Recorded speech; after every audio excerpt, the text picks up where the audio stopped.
Alright guys, Kenny Smith, Total Force Holdings. This is like the 12th time I've tried to make this video, so hopefully this one goes through. What I want to talk about are the canes available through Canemasters.com.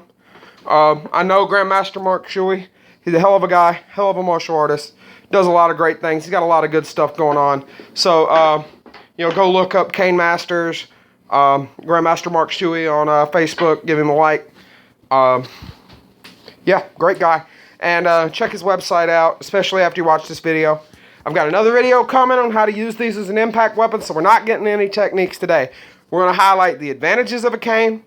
We're going to highlight the differences between a training cane and a street cane. And I'm going to show you two different street canes. One's mine and one's my dad's, to kind of show you some of the custom options that Grandmaster Shuey has available.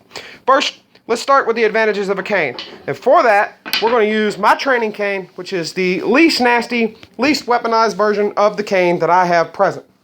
Obviously, we have the advantage in that it's long. The only weapon that I can carry concealed on or about my person with greater range is that. Alright, and obviously, your choice of firearms may vary. It's Glock 19C, cut to run 26 mags. Alright, so, the only thing that'll reach further than this is a firearm. Well, I like to carry a knife. Yeah, me too. It's the Marine Corps K-Bar. Marine Corps K-Bar versus training cane. I'd say the cane won. Much like a baton, you can't cut it. Not without a saw. And the K-Bar is a big knife. Look at the reach advantage. Would you want to try to close the gap with this on somebody that knew how to use this? I wouldn't. And I'm big into knife fighting. I'm a knife fighting was a knife fighting instructor under Julius Malagrito. All right, this is a hell of a weapon, but this nullifies it. There are some states that allow you to carry a small fixed blade, like that Smith & Wesson HRT. I think this still has the advantage. I carry a folder. Good. So do I. Yet again.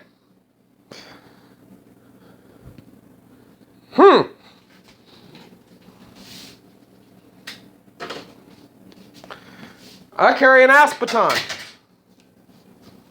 You mean one of those?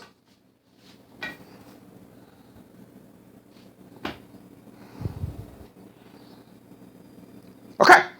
First, let's talk about, we know I like the asp. I love asp batons. They are a fantastic tool. But then again, understand, I've been a martial artist for a very, very long time. And the first thing I'll tell you is if you think the school of thought on this is open it up and beat the shit out of them, yeah, it does have some merit. But this baton does not have the mass that cane does. This cane will hit harder than this asp baton. The advantage the asp has is portability. I could stick this in groin line carry inside the waistband, almost like appendix inside the waistband carry. I can stick it in a back pocket, and if that's legal, assuming, and you're good. Whereas this, I actually have to tote it. But it does give me more reach and it does hit harder. And when we get into some of the street canes, you'll see some other options there. Alright, let's talk about the differences. Alright, this one is very well used. It's about 15 years old. Okay, and there's the Cane Masters logo. That's the only person who I get my canes from, is Grandmaster Shuey at Cane Master. We have a fairly wide open crook. A nice rounded chisel point. That doesn't cause any undue discomfort and releases nice and clean. Kind of chokes a little bit here, but it's not bad. And from the front, there's not really any discomfort save from the pulley. This is good because it's a good safe cane to practice with your partner. Obviously, you're not going to swing it and just crack them with it. That's still going to hurt. But for training joint locks and training throws, you want something like this. But I wouldn't carry this one on the street now that I have one of these. The next one, this one is my personal street cane. Bird's head engraving. Don't have to tell you what that's really for. But it looks cool. And obviously you'll see some of the effect on it later. Notice how much deeper that crook is curved.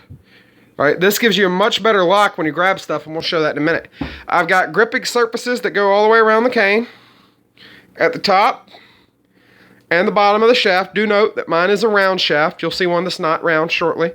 And additional gripping surfaces inside the crook, which could be grabbed when I'm manipulating the cane this way, or to get extra purchase when I grab something with the crook, which we're going to get into now. This point drives into the side of my neck. I have to actually wrap it around to be able to sit here and do this and talk. Because if I go straight on, this point right there, it just jamming in to my brachial plexus origin right now. This hurts. All right, this is not comfortable even standing here talking. Coming from the side, I'm not doing that because it's grabbing right there. Oh, and I'm not making this. This shit hurts. The only reason I'm doing this is obviously I can choke myself with it. Whew, not fun. And now we have coming back this way. Yet again, I can't even work my neck into that comfortably. Hell of a weapon. Hell of a weapon. Plus the reach advantage. And this one is pretty heavy. It's got a lot of mass to it. This is my dad's street cane. Okay. Notice it has the bird's head engraving, but it doesn't have the grip surfaces inside the crook. His has slanted, a little bit more aggressively slanted gripping surfaces at the top, which is fine. He has gripping surfaces on the sides and middle of the cane, and gripping surfaces at the bottom with a slightly different pattern. But notice the gripping surfaces in the middle and how the cane shaft is cut into a point. That's what Grandmaster Shuey calls shark teeth. And let me tell you what, they hurt. These are used best like a saw. Assume my cane here is my arm. Okay? You don't want any part of it, trust me. Grandmaster Shuey has done that to me. It's not fun. Matter of fact, I think I put pictures on our Facebook page of him choking me out with, I'm wanting to say this cane, the one that I have. Like that exact cane, I'm wanting to say. I could be wrong. But, nevertheless, notice his also does not have any finish. Okay? Doesn't have any tongue oil finish. It's just bare hickory wood. Mine is ash with a tongue oil finish. Very easy to grip, especially with the gripping surfaces here. And I've got videos coming on how to use these as a technique. Would I integrate these into my EDC? Sure. Sure, absolutely. I have been known to carry this cane because it's legal to carry everywhere. It's protected under the Americans with Disabilities Act as a medical device. As long as it's one piece and has these rubber tips to them so they're suitable for walking and they're not weighted or anything like that. No sword canes or any of that crazy shit. None of the ones with a liquor bottle hidden in them. All right. Me and Dad have carried these canes on all manner of public transit. Greyhound buses, SEPTA trains in Philadelphia, which are managed by Amtrak.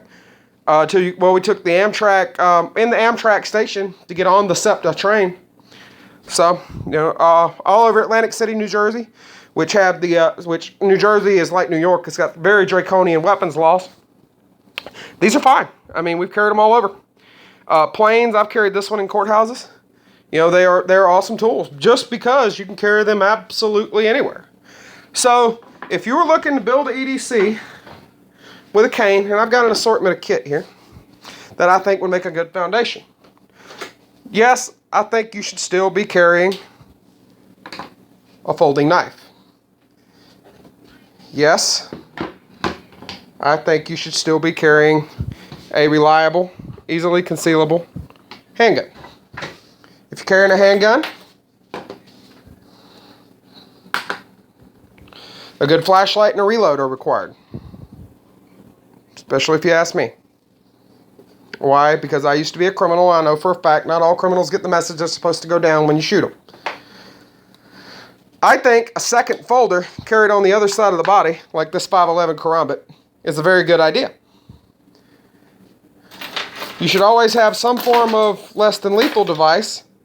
So I have the ASP Key Defender. And no, this is not my current EDC. This is just showing an example. Which the Key Defender has pepper spray in it and can be used as a Kubotan if you've seen in other videos. And if it's legal, I don't think there's anything wrong with carrying in a central location a small fixed blade knife. I don't think there's a problem on this planet, say for like a bear, that you couldn't handle with these weapons.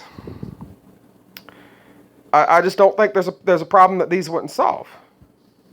At least not a social problem. So, you know, if you can't carry a fixed blade knife, that's fine. I don't think there would be anything at all wrong with that setup right there.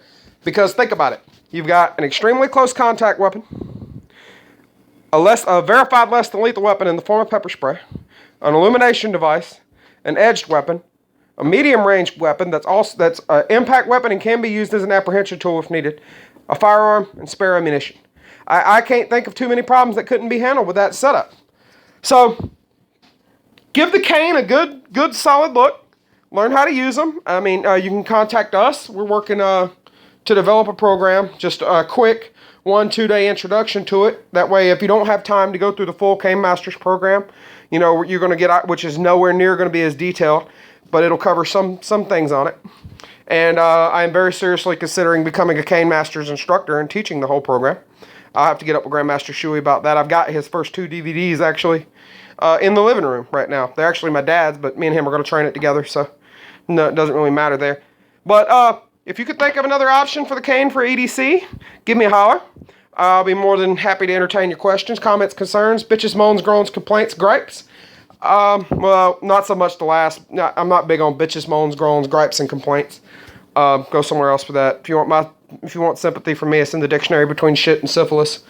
But I don't think there's much that couldn't be fixed with this. So give the cane a good solid look. It does 2 things, mind you. Number 1, before we go further, yes, when you're walking on a cane, you do appear weaker. But when that cane comes up and it's 3 foot in front of you and you tell somebody to back the fuck up, odds are they're going to get the message you're not crippled pretty quick. So it does go both ways. I wouldn't suggest wearing a 5'11" tuxedo and carrying a cane because somebody's going to figure out you're not carrying that because you need it. But it's a good choice. I carry mine all over and never get a second look. But yeah, give the cane a good option. And as you see, it fits pretty well with a comment.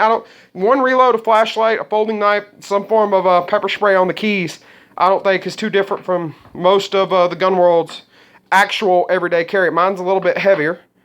But yeah, there you go. That right there. I would not feel unarmed going out in public with this setup, especially not with the cane included. So, y'all have a good night. I've got another video coming on using the cane as an impact weapon. This is Kenny Smith with Total Force Holdings, reminding everybody to stay safe, stay in the fight.